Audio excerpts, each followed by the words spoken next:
Hello, Brooke. Hi, Hello. how are you here? Well, we are going to start because it's 11:05, and I think that, we are told that people are queuing to go into it, but afterwards it's going to be too late. What time is there? What time is in Melbourne now? It's just after 7 p.m. Yeah, that's quite late. Then let's start. Thank you, Brooke, for accepting to be here to share this dialogue in order to introduce this 22nd edition of the Sydney Biennale, which I think is quite interesting, and that's a big event which can be compared somehow with the Sao Paulo Biennale or with the Venice Biennale in what is the Southeast Asian region and the Asia Pacific region.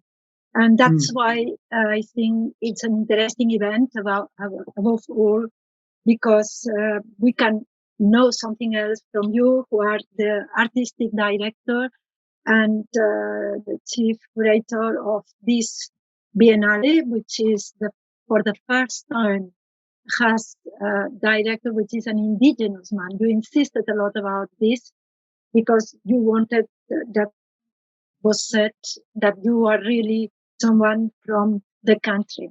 I would like to say about you that we know that you were the curator for this big exhibition, Taboo, in 2012 in the Museum for Contemporary Art in Sydney. And also, I would like to remember that you participate in this big exhibition that was done in the Reina Sofia, which was really useful knowledge, which under this big name, a lot of artists share, this subject that was quite interesting. In this exhibition, you had a big participation with a work that was called A Solid Memory of the Forgotten Planes of Our Trash and Obsessions. This was an immersive installation. You borrowed for that pieces from the Museum of Antropología in Madrid and also from the Museo of America. But after that, I would also like to say that you have been and you are a researcher, and you have been also doing a big project called Representation, Remembrance, and the Memorial, which is a very important subject for you because it links somehow to your origins, the Aboriginal origins, and that is always in your mind. It's also in the project of Biennale that you have made this time. I would like to remember that the Sydney Biennale started in 1973, and this edition is the 22nd edition of this Biennale. From that time to now, almost every 2 years, except for some periods of time in which instead of 2, there were 3 years, like in 1993 to 1996. And I would also like to remember some of the curators and subjects throughout all this time. For instance, in 1998, that was curated by Jonathan Watkins, whose subject was Every Day. Afterwards, in the year 2000, that was a committee, a selection committee, who somehow shared the curatorship of the Biennale, in which there were people like Fumio Nanjo, which we all know, Nicolas Serota, Robert Storr, and Harald Simon, which is quite interesting in a way. After that, in 2004, 2006, but I would like to mention in 2006, the Zones of Contact, whose curator was Charles Meriwether. In 2008, we had Revolutions Forms That Turn by Caroline Bakargiev.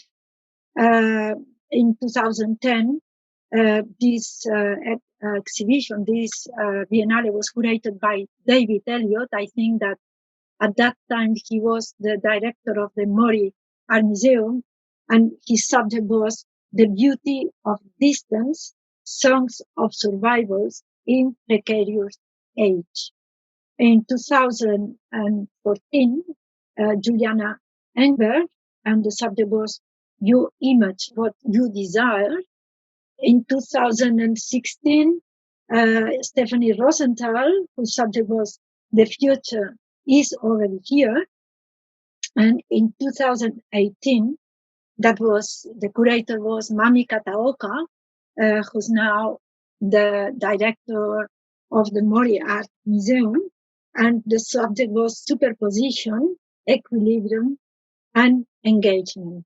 And this year, 2020, you are the curator of the exhibition, of the big exhibition, or the series of exhibitions that were open just a week before the pandemic. The COVID-19 was in the middle, closing all museums, all kind of events related to the art world. Then after all that, I would like that you spoke about your engagement, your proposal for this Biennale, for which you invented this word, nirin. No, nirin is like a kind of key word that summarizes everything, that concentrates the energy of the whole Biennale. And I would like that you explain this word that you identify like the spider's web, where there is no hierarchy, a spider's web where everything is attached to. Please, can you start telling us what it's about? Well, thank you very much, Menin, for this, and I'd like to thank everyone else for joining here today, and everyone from the organisation Casa Asia for supporting this talk tonight. Yeah, I mean, Nirin it's a Wiradjuri word or Wiradjuri word. It's my mother's language group, and my mother's Aboriginal from New South Wales in Australia. And her father is actually Ngunnawal, and her mother is Wiradjuri, but it's a matriarchal lineage. I also have Celtic ancestry and Jewish, but I mean, I grew up very much in a very strong Aboriginal family, and language is very important to us, as it is for many Indigenous people or peoples who have been moved off their land or been affected, through invasion or colonization. And I think language holds people together. It's the very essence of who we are. It's our actions. It's the way we connect with not only ourselves and each other, but also the earth and the planet and technologies and food and medicine, etc. So it was very important for this Biennale to be named an Indigenous word. I felt it was appropriate that it was my own language.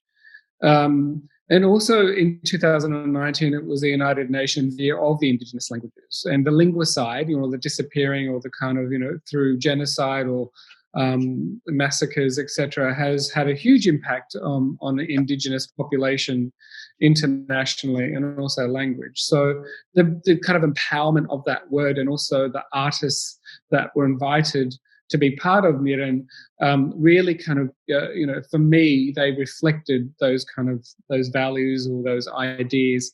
And even though, I don't know what percentage, but it's quite a high percentage of artists in the Nirin are Indigenous. There are, of course, people who are not Indigenous, but their themes, their ideas, their philosophies were very close to the ideas I was interested in.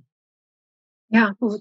Thank you. How would you explain this keyword nirin that gathers the artist works that are in these big exhibitions? No. Sure. Well, how would you explain this word? Yeah. Well, I should say that then the word nirin means edge. So it's the edge of a mountain or the edge of a table, etc. But in the kind of cultural usages, it has a much more kind of fluid, kind of relationship, to the edge of a carving. I mean, it's not necessarily used in the same way in which the English language uses it. You would say the edge of a boundary, for example. It's very much embedded within kind of the way in which that we use objects, or the way in which that we, might see a silhouette. But I think that the kind of usefulness of this word is that I didn't want to, I suppose, have the hero image of an artist. I wasn't interested in artists as genius. I'm an artist myself. I'm not a curator. I have worked on curatorial projects before, but that is not my training. And so I think that there's a very clear definition and difference between my own practice and how I work with museums and cultural objects around history and memory, and how I also collaborate in a grassroots way with communities, but also with museums and galleries and collections, and also with other artists. So this term, Niren, I mean, here it is on one of the publications.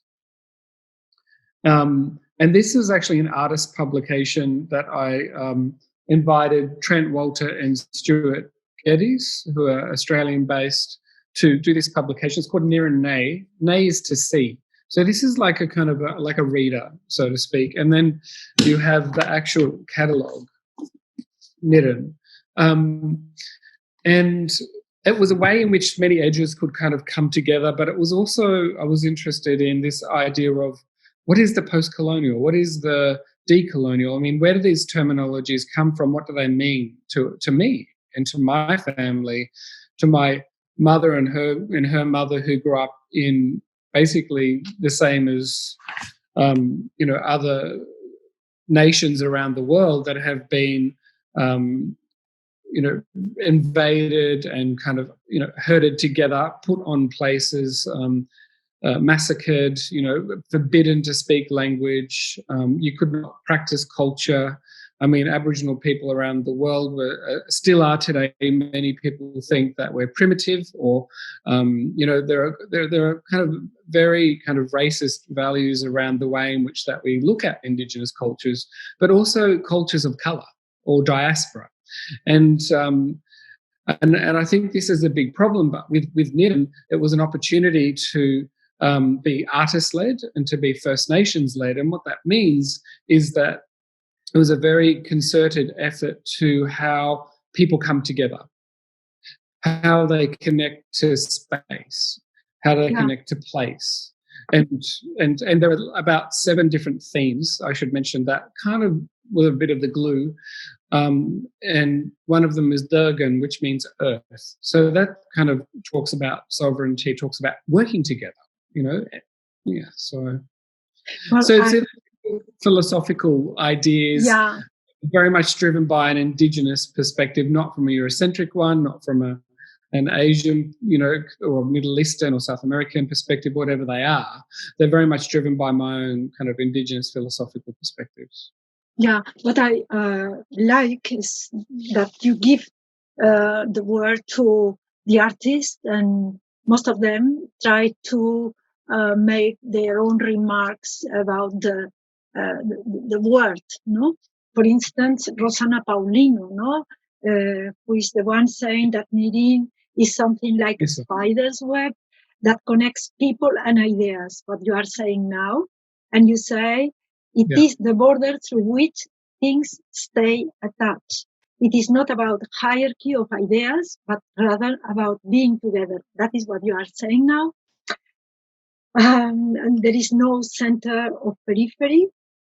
It's like being in a digital cloud where everything is together. That is, I think maybe she's the first saying what is. But then Mustafa Mushabaya says memories bear no edge. Then there are the different artists speak about one thing or the other, but in the end, all reach the same point in which they speak about the edge, like also Manuel Ocampo, who speaks about the center and periphery of Manila. I prefer, he says, to live in the periphery because like this I can escape. I can be in this zone which no one when I can escape to every kind of hierarchy. No? But this is really interesting and also tied to this word you are speaking now about colonization, desecration, colonization, decolonization, confiscation, marginalization, confrontation, compensation, restitution, revolution. Then there is one of the last words by Emily Caraca, I think, is the land has to be returned to the mana wenwa. No, well, I cannot pronounce very well to whom, but I think that you are playing with all these opposite words, and you are trying to give to them a new meaning. I mean, when you speak about decolonization, at the end you say it exists always. There is a continuous colonization. You speak about it, and also the process of decolonizing is always continuous. No, about the other words, the supremacy and sovereignty. Also, these are two opposites which are very interesting when you speak about cultural difference. Culture supremacy is opposite to sovereignty in a cultural way. Could you explain it a bit more? Because I think this is always in your work and in this job you made as a curator. Sure. I mean, there's a lot of ideas there, and I understand what you mean. But I just, I think that there's a real urgency, especially within the art world, to kind of balance out culture or art forms or the way in which we see other creative processes. And I think that, the Eurocentric way of doing this has struggled with that. I mean, it's introduced Africa into, its curriculum or it's into its collections. And before that, it was women, right? So it wasn't really that long ago that women were actually entering into, these art institutions being collected. And then there's Africa and the Middle East and Asia. And I do remember speaking with a director of a museum about 5 years ago, and I said, "Hey, from London," I said, "Are you, thinking about Australia?" And he said to me, "Well, we're getting there. It takes a long time to get to Australia." And the thing is the ignorance around this is more about the way in which that we perceive each other as opposites, and I think this is a problem because, I think that the urgency of, even if we're looking at what is not only cultural identity but the environment, the way in which that people in Spain might look at about the environment, or Italy, or in Taiwan, etc. I mean, the things that the scientists who are invited to be part of NIRA and who collaborate with artists, they talk about these opposites as well. And I just want to kind of make it a bit more. And I'm hearing what you're saying, but I think that there's a very pragmatic way that we in our everyday life struggle with these opposites. And it's often reflected in the environment. And so off the east coast of Australia, there are two very important islands, Henderson Island and also Lord Howe Island, and they have such extraordinary amounts of plastic on them, especially Henderson Island, that if the plastic is reaching that island, it's out of our mind, out of our sight. What is the impact of humanity? And I think that if we think about that plastic floating to these very remote islands in the world that are destroying incredible ecosystems that have been there for thousands of years, yet little humans actually go there. What is that impact happening when it comes to colonization or stereotypes or racism or, even the word primitive? I mean, I think that if we deleted the word primitive from the history of vocabulary, we would have a very different human, relationship. Yeah. And I think that it's fair to say that I really want to jump into this idea then of biennales, because the Biennale comes from the great exhibitions, and these great exhibitions are essentially colonial exploits. So, the Spanish, the Portuguese, the French, the Dutch, the English, blah, blah, blah. It just continues and it continues. Not one, nation, even if we look at Europe, Asia, for example, if we go back that far, to Europe, but not to get too caught up in the present day, because I'd like to stay with the history of biennales. But if we look at Indonesia and the impact on West Papua, I mean, the genocide that is happening there right now is on Australia's doorstep, and nothing is being done about it. But to go back to this idea of biennales, it's a complex beast, because it does come from this exhibition history of collecting cultures and displaying not only cultures and people, mind you, African people, indigenous people, exotic people, but also, the wealth of the colonies. And then all of a sudden we have a biennale where we're representing different people from different cultures. And so it is, the voyeurism around this is very sensitive. And so for me, it was really important to create an exhibition where artists felt safe within that they weren't just the only, artists from that nation. So, for example, with Jota Mombasa from Brazil, she said to me, Brook, this is the first time that I've actually been in an exhibition where there have been 5 other artists or creatives from Brazil. Like, they like to pigeonhole her, within a context. And so this is something that I bring from my own culture, but even with the very early, the press releases and bringing people together, and the launch, but even the exhibition opening and the performances at the openings, they were all artist-led, and it was about how you build a community, but how we also build memory around this. And so this thing about opposites, again, is, of course, geographical opposites. But Lola Amira, who is an artist from South Africa, she came in March 2019, and then was going to come back again, but she ended up having a beautiful little baby. But, she said to me, Brook, Australia and South Africa should connect more, because, this is how we should do things. But there's always been this connection, except, she wasn't part of that narrative. And the same with Boyong, who's an Indigenous Taiwanese curator who did come to the opening, who I met at Maspe during an Indigenous conference there, wants more of that kind of connection. But we're kind of separated. And the interesting thing is, he said that it's interesting how, I'm doing my PhD in Oxford and he's doing his PhD at Goldsmith, but we somehow have to go through the needle of the colony to then connect again, or something like this. So when you're talking about opposites, I think that I want to return to what Rosana Paulina talks about, this spider's web, because I think that was a great quote for you to begin with, because for me, this spider's web is very clear.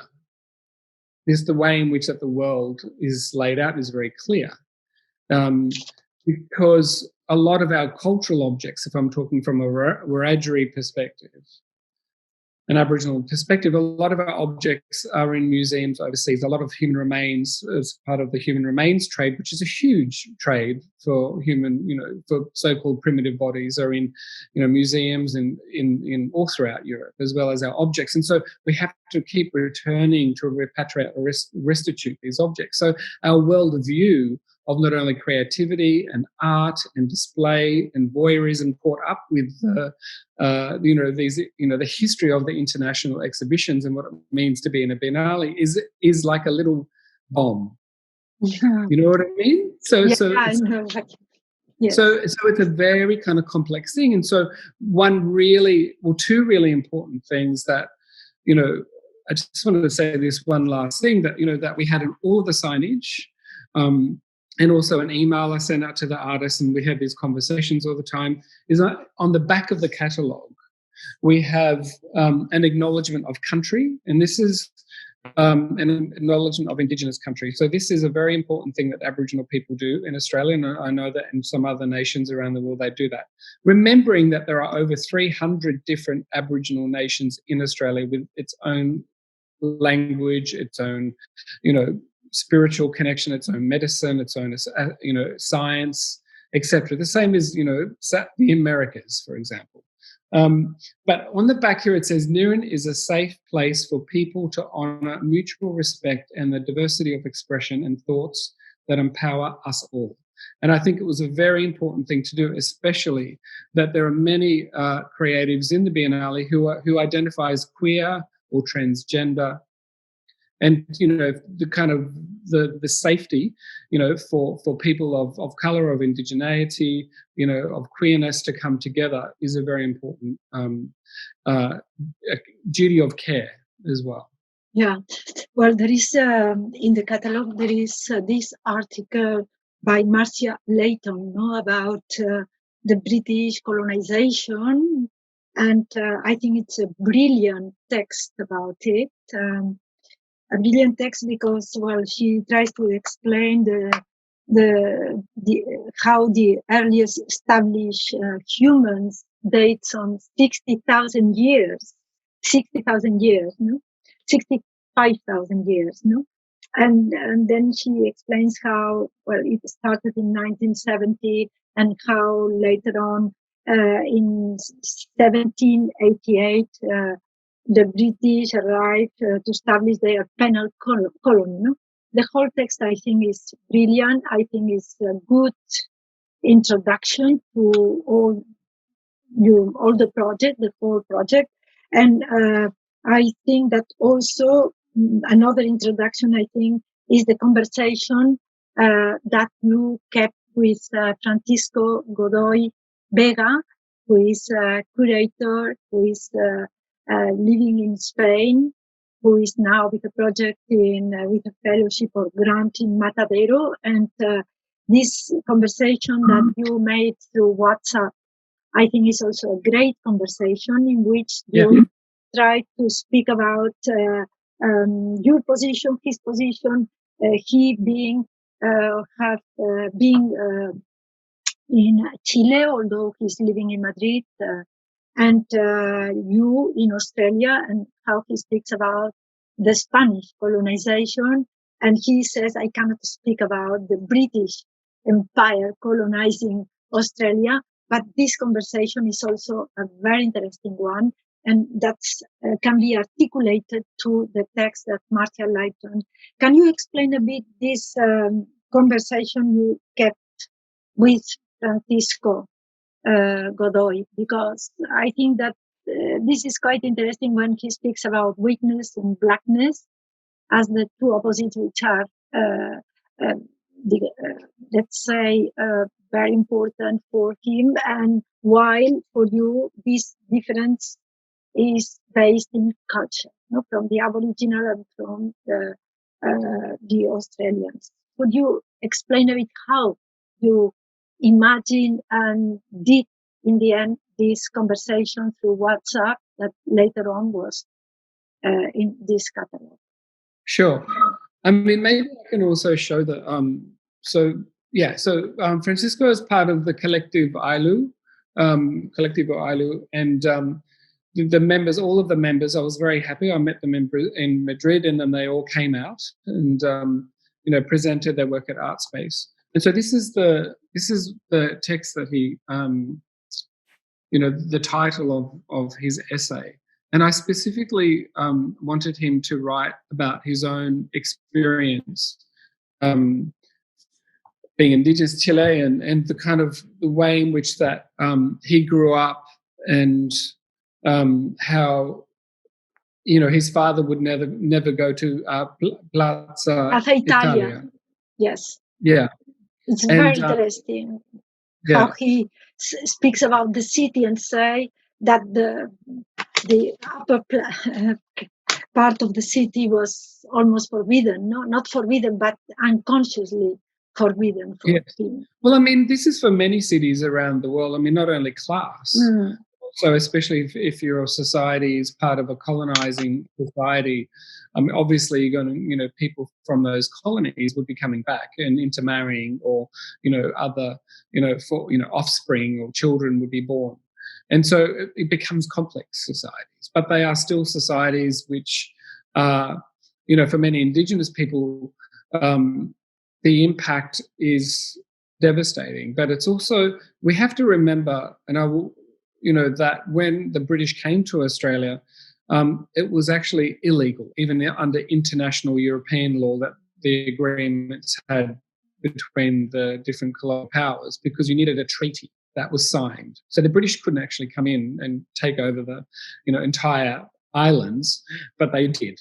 Now, returning to your question, I mean, I think that it's always very difficult to understand a culture if you've never been to that place, but it's always easy to accept stereotypes. So if we look at this thing about opposites again, as you brought up, whiteness, blackness, etc., I mean, these are real things. And when Francisco talks about in his in his essay, for example, he has 16 definitions, and the first one is Spanish male with Indian female, called mestizo, and et cetera, et cetera.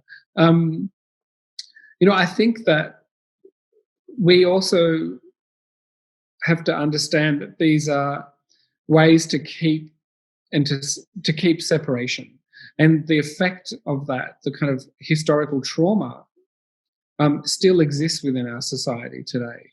And I think it also affects the way in which people see art as well. There's this kind of voyeurism or this fantasy, but there's also this kind of fear too. I mean, in Australia, we have very similar words. We have the scientific words full blood, half caste, quarter caste, quadruple, and so, quadroon. And there were actual British scientists doing experiments on Aboriginal women and men to therefore like treating us like animals. And so I myself am sitting here and I might look Scottish or Irish or Italian or Swedish, or I don't know, I look kind of like white European. But, our culture, just like any other culture around the world, you mix with other cultures, yeah? We're not victims to that. We fall in love with people. Of course, in the past, there have been horrendous treatment of women and rapes and all sorts of, horrendous histories that affect many people around the world. But for me, sitting here today, and the conversation I had with Francisco was very much about the way we are within our own bodies, but how other people really don't understand that unless you come from that culture. So really, I will talk about this very briefly. My own experience is that, especially with my research at Monash University with the Remembrance, Representation and the Memorial Project, was really looking at the history wars in Australia and the frontier. So the frontier in Australia, the British frontier, the colonial frontier, went for over 150 years. It's a long time. Australia is a massive country. And so the British landed in Sydney, Botany Bay, and so of course the first people who came here were Irish, Scottish, British, and some slaves as well and other people from the British colonies from India, from all over the place. It was a very interesting place. But then of course the Chinese were coming here in the mid 19th century. Yeah. And then the Japanese were coming, and then after the First and the Second World War, and also the wars in the Middle East. So Australia is an incredibly multicultural country with something like 200 languages, let alone 300 Aboriginal languages. So it's a very vibrant place. So therefore, Aboriginal people mix and marry in. So you'll have Aboriginal people that look Chinese. You'll have Aboriginal people that may look Japanese. You know what I mean? And so this is the experience here. Yeah. It's not this kind of flat experience. And I think that when Francisco and I were talking about this, that's when he said, well, this is my experience, being, someone who comes from a Spanish, ex-colony. Yeah. Can we go back to the artists that are showing some work in this Biennale? I mean, there is somehow a geography of the artists that are in the exhibition. I would like to point out that you have a Spanish artist, which is Grau Garriga, and we were speaking about that before. And could you explain a bit why Grau Garriga is in this exhibition, being the only one from Spain that is showing his work? And also, I would like that you spoke a bit about some of the artists, the Mexicans or Africans or from other regions in the world. If you could just tell us something about them and show their works, that you can share the pictures with us. And that's Sure. interesting. Well, I mean, I would argue to say that the Collective Ailu are, they are based in Spain, so they have Spanish passports as well. So I would imagine that they were also representing Spain as well as their other nations. But I will share my screen, and I'll be happy to show. Can you see this? Yeah, perfect. Fantastic. So this is at the Art Gallery of New South Wales, and the most interesting thing about the Art Gallery of New South Wales is it was the first museum in Australia. This is the old court galleries. I mean, it holds both early colonial, but also Renaissance, medieval, masters artworks. You can see here that the ceiling's really huge. This was really important to have this work of Grau Garriga's because not only is he an extraordinary textile artist, but his work is reflecting on and representing the terrible traumas that, of course, happened in Spain. And these are all flayed bodies. And to have these kind of bodies that were strung up. So many, of course, we know of the disappeared in South America, but the way in which that Spain has its own history and its own civil war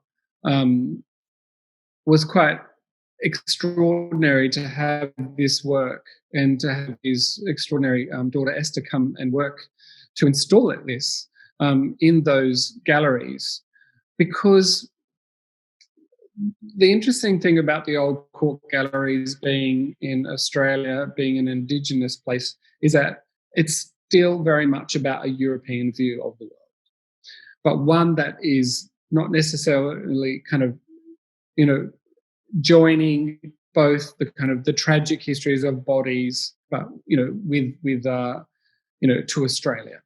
And so his work was one of many. There's Esther there installing the work. His work was one of many works that were in the Art Gallery of New South Wales as interventions. It's the same with Rosana Paulino, the Brazilian artist, Ramon Katz from South Africa, Mustafa Machua, who you mentioned before, his paintings are there as well. Also Arthur Jaffa, the White album was also in that space. Maybe I could talk about Teresa Margolis as well. Yeah, please. And Jose Davila too. Yes, of course. So the interesting thing about Teresa's work is, she was looking at the extreme amount of femicide or the murdering of women in Mexico. And then she came to Sydney and she went to the sites of places. Hang on, maybe I might actually just stop sharing and share a different screen. Here we go. Voila. So she went to different sites with volunteers where women had been murdered.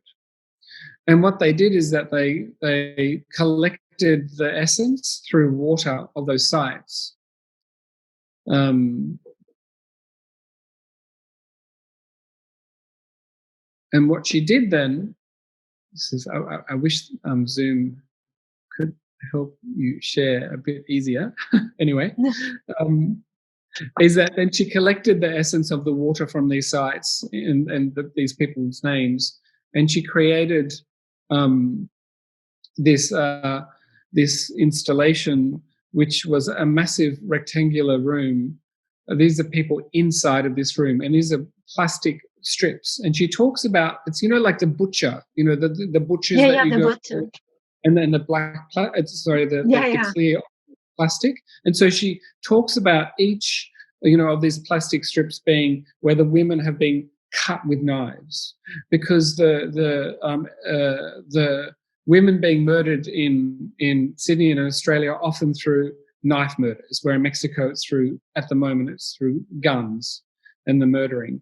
And so what she did is that she had this plate system on the ground, this hot plate, and there is and what would happen is that in the ceiling, drips of the essence of the collected in the water of the sites would drip down onto the hot plate and make a hiss sound, and then you would see the evaporation of that water go up. So it was very important work. You can see up here the drip system, and then they would fall down onto this hot plate. So it's a very moving work. Mm-hmm. Interesting. Yeah. Now I'm now looking for Jose, which I'm hoping to find. Yeah, here we go. I was really interested in, you can see Jose's work here, the sculptures. Yeah. So I was very interested in his work because the way in which that he puts objects together, and of course in a gallery sense, and especially at an art fair, they're very beautiful objects, but of course these are all beautiful objects, but what he's done here is that he's went around to the site of Cockatoo Island. It's the largest island in Sydney Harbour, but it was a very important one because it was one of the first jails, British convict jails, where also women were incarcerated, but also became the site of a shipbuilding yard, especially for ships of the Second World War. And so he collected these objects, and they manufactured these concrete plinths, and he put these objects on display. And you can see these big machines would have been made to also create the ships. Mm-hmm. So you could walk amongst these objects that obviously have their own memory and power. Yeah. You also had Joel Andriano, from Madagascar. Yeah, I know.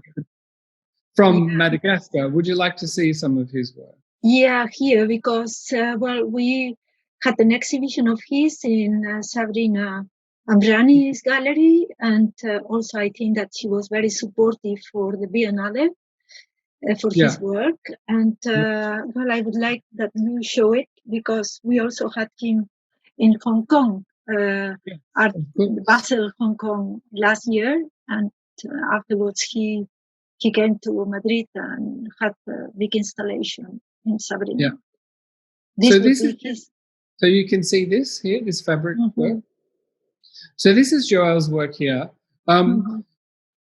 Here's next to what is happening here? Sorry, you can see that the work runs down a very long corridor of the Museum of Contemporary Art, and of course, with the reopening of the Biennale, we'll have to shift that a little bit because of the COVID-19. But the museum is opening. But I just wanted to take you on a little journey down here. So there are these like 4 or 5 different, it's extraordinary, different fabrics that you go down. Huge. I should also mention that we also borrowed objects from the Museum of Applied Arts and Sciences and private collections, which really helped with the ideas around sovereignty. This here is an epern. It's a big silver epern. You can't see it, but down here, I don't think it's going to show me. No, it won't. But it has actually representations of Aboriginal people, tiny little, kind of primitive style sculptures. And of course, this was made from silver from Australia. So it just shows the wealth. that also came out of Australia. Yeah. And we took a journey all the way down to Zanelli Maholi's work right at the end. So if we look back at Joel's work, you can see that there's very long corridor. His work was also at the Art Gallery of New South Wales. Yeah. Yeah. This here is, of course, the work of Ibrahim Bahama. This is a very big, long... It's a beautiful work. Yes. Corridor. Yes, it's an extraordinary work, and it changes by, of course, the light that comes through. And of course, his work, they're coal sacks, but they would have come from cocoa originally. And these are not necessarily from Africa. I mean, they're from all over the world. Yeah, you also had Tania Bruguera, I think, no? Tania Bruguera, Manuel Ocampo in the exhibition. I mean, it's about 110 artists, if I am not mistaken. Absolutely, yeah. There's 110 artists. 110. I'm going to try and find. Here we go. I'm going to try and find Tania, because her work is so important. The work that she made focused on the murder of people who are from both community people to people who were part of organizations or environmentalists or scientists, etc., who were trying to protect land from around the world. So some people might loosely call them environmentalists, but these are also very, grassroots people or indigenous people who wanted access to their land or live on their land, but because of logging and other, reasons, these people were murdered. And there are thousands of people. And so what she did with this artwork is, you can see there's a tattooist here, and they would blindly tattoo a person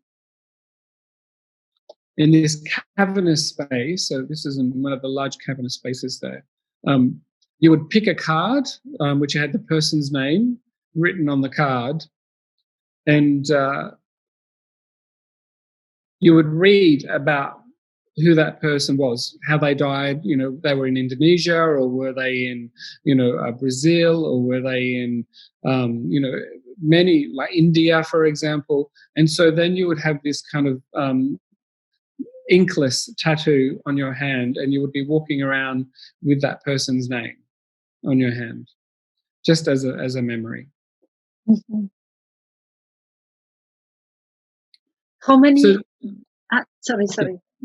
No. I would like to say, how many Australians are in the project working in the? So there's 101 artists, and when I say artists, I mean this is also including collectives. So there must have been much many. Yeah. Yes. Yeah. But there were I would say around 25, 30 Australian artists. But I mean, these people also come from somewhere else. So there's the Tongan artist Latai, who lives in Sydney. And her work is very much an environmental piece, but also kind of connecting back to land and the rising sea. Because many of these Pacific Island homes are literally being covered in ocean, and for many people living in cities, they might be quite ignorant about this, or they might see it on the TV or a documentary and go, "Oh, that's not true. How can that happen?" But also the mining of these. Small islands of coral, for example, is quite devastating for the communities. Yeah, and for instance, from Africa also, I mean, there are quite a lot that is not from South Africa and other parts of Africa also, and from Latin America, from Mexico above all, and Which other countries Also, you would say from Southeast Asia? Well, from Hong Kong or China, from Japan. So there's Moen Kiki, who's an Ainu artist. She's indigenous Japanese from the island of Hokkaido, and of course, Manuel Campo from the Philippines. Also, Justin Shoulder and Benji Ra, who are both Australian artists, but they are also Filipino artists. And I think that the way in which that they really connect with other indigenous people, because many of these sites are sites of colonization, and this whole mixing that we were talking about before. Yeah.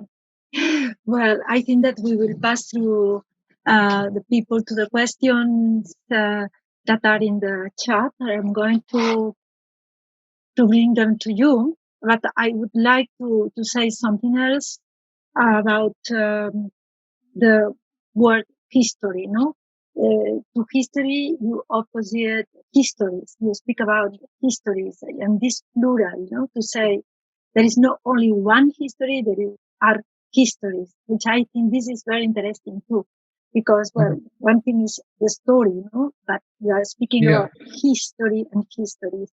Could you say something about it?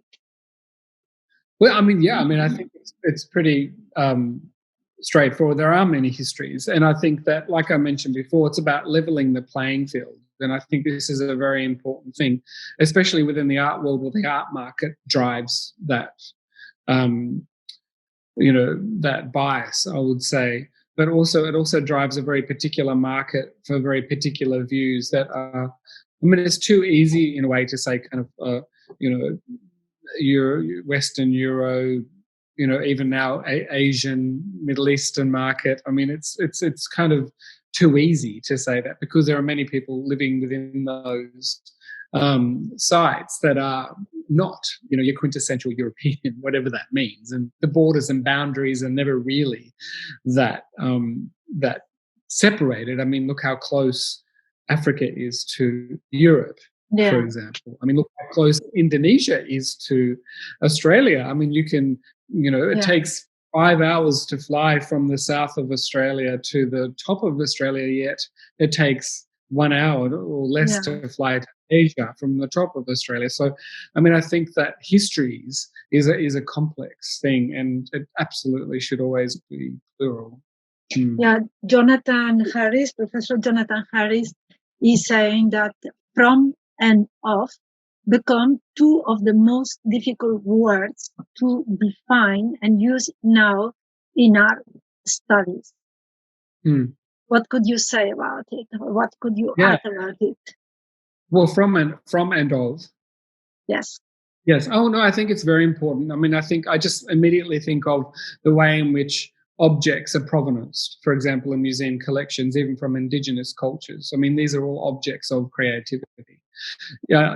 Often the provenance is misunderstood, or it's not understood, or it's kind of framed or categorized within very kind of particular art, European art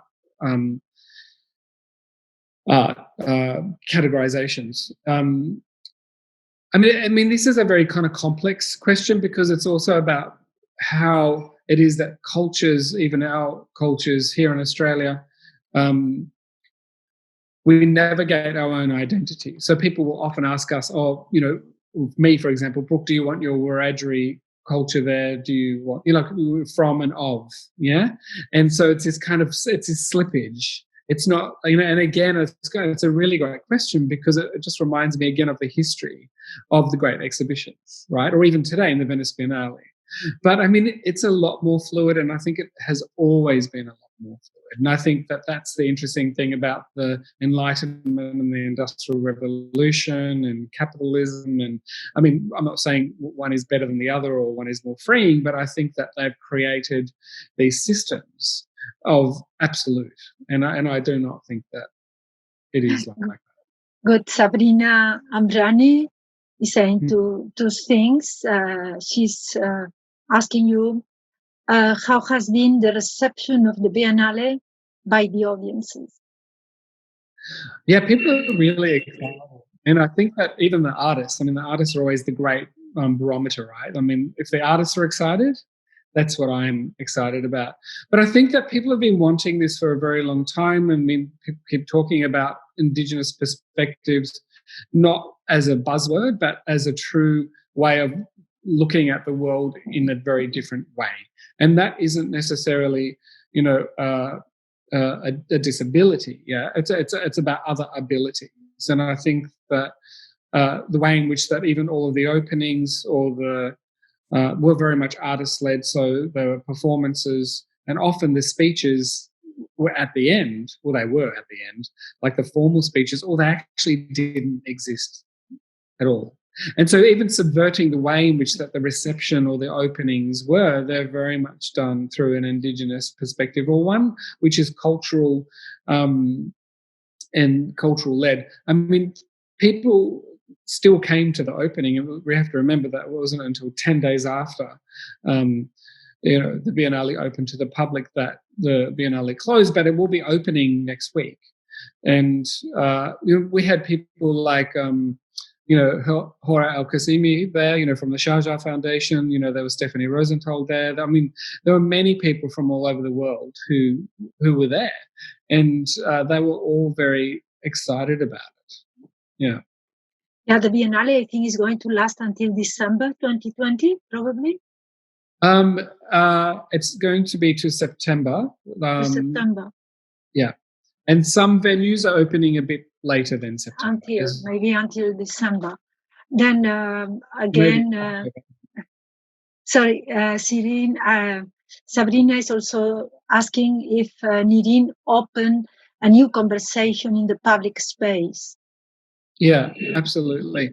I think that it was also a way in which to connect different ideas from different places. So how before I was talking about going through the eye of the needle of Europe or through, Britain, it was an opportunity for artists to connect on their own grassroots level. And that's exactly how I also invited artists. So when I was in Brazil, I asked Lola Amira,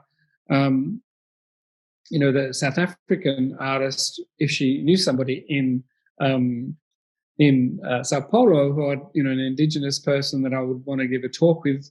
And then I met that person, and then I met their collective, and then I showed their work in the Biennale, and then I met Danielson Banawa there, and then also met Buyong there from Taiwan. And so it was this kind of rolling, way of connecting. And I think that was a very important and enriching way to do things, because there were also artist projects where people were not necessarily seen as artists in the kind of Western world, so to speak. Like they're chefs or they're scientists, and so it was also about the nourishment of artists. So there was a collective from South Africa called Breaking Bread, and their job as an artist and as collaborators was to nurture artists, and so the public didn't see them. So there was a very wide spectrum of creativity. From Priyanka Raji, I also came, she says, across the names of Barwick Thornton and Kili Kuong in the list of artists. Would you discuss their work as well? And she says, it's really interesting as I've grown up watching Kylie Kuong. If you can say something about it. Well, I mean, it's interesting because, Kylie is a true artist. And, not only is, of course, she's a famous chef, but she has a very grassroots, very dedicated, collaborative process, which is very artistic. And so she connects with not only Indigenous, but other food producers, and has real connections and collaborations. She also works with a very important site in Sydney called the Wayside Chapel, which looks after the homeless. And so she goes there and, is very involved in that community. And one of the projects that will shift a little bit now, but one of her projects for the Biennale was to, with other people, cook together. So it's about nourishment and healing and feeding people. And so this is very, something that I'm very interested in, of course, talking about breaking bread before. Also the practice of Andrew Rewald, who's an Australian artist who works with different, foods and kind of the fusion of foods and healing. And who was the other artist? The Kuong. Kuong. Who was the other? Yes, Kyle Kuong. Oh, I thought there was another artist that you mentioned. Okay. Or Kili Kuong. Okay. Yeah. Yeah. Then yeah. another. Yep. Yeah, another question, which is from Sujai. And in the scope of the marginal, I would love to hear how much of the biennales take the risk dealing with first-timers, in a sense, artists without a huge international or national portfolio. Can biennales shed the idea of the spectacle that gets so integrated in the way they are hosted, or it is a kind of truism that can be avoided? Yeah. I mean, I think it's a great question. I think biennales have their legacies, right? So they have their own energy anyway. But when I was asked to be artistic director, the first thing I wanted and thought about that was very important was that I really wanted people, like local people of Sydney, and it's a very rich culture, like hundreds of different nationalities and cultures and languages. I wanted them to feel comfortable to come into a museum or go to Cockatoo Island, these sites that most people have never been to before. Cultural institutions, we have to remember, are still seen as elite. And so to, really connect with those communities and those levels, that was my aim. And so I wasn't looking at CVs. I wasn't looking at if someone was famous or not. I was looking at the messages or the creativity or the passions or the complications or the urgencies or, like how people are working together or not working together, how they're resolving things. And I think this is the magic. Yeah, it's not about the market. And of course, markets are important. Of course, there are, very well-known artists like Huma Baba, who's an extraordinary artist, and her work is so, right for this Biennale. The same as with Teresa Margolis and the others. But, there are many artists there who they just fitted perfectly well. And that's the way I think it should be done. Yeah. Sabrina says that in this pandemic time, the art world comments the need of coming back to slower and smaller ways to produce exhibitions. Do you think, she says, the biennials will change, and in which way, after this COVID-19, after this pandemic? Yeah, I don't know. I'm not an expert on biennales or exhibitions. I'm an artist, but I can tell you that and I'm sure Sabrina knows this herself, biennales are stressful because, there's often no money involved, and you have to raise the money. You have to know the right people to raise the money. You have to get people, impassioned by, the stories and the narratives and the artists. And often, people are only interested in giving money to famous artists because there's often kudos attached to that. But in saying that, we had a wonderful relationship with the Open Society, who've been extraordinary, and also the Nielsen Foundation and other, very important foundations that really see the value in the kind of ideas and themes, not only generally in the Sydney Biennale and what it means, but also in it. And I think that is something that we have to remember. As far as energy and how long things take, I think to do a massive exhibition like this, maybe it should be a triennale, maybe 3 years, but maybe that's the energy. I don't really know. Yeah. Well, we have the last two questions. One is coming from Rodrigo Escamilla. He says, thanks a lot. Very interesting, enriching, having worked as a teacher in adult literacy with Spanish and foreign migrant learners, I think many of the things you are doing, telling us, memory, feeling of being strange, would also apply to these students, mostly women. Can you see a connection?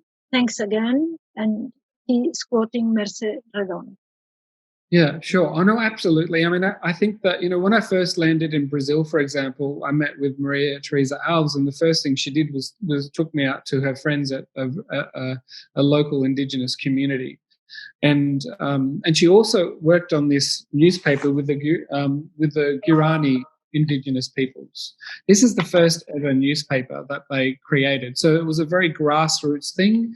I mean, the terrible things that are happening in that community. I mean, they also have, pictures here of their community. This is the takeaway. It's also been translated into English, Portuguese, the Guarani language, but also Darug, which is one of the local indigenous languages of Sydney.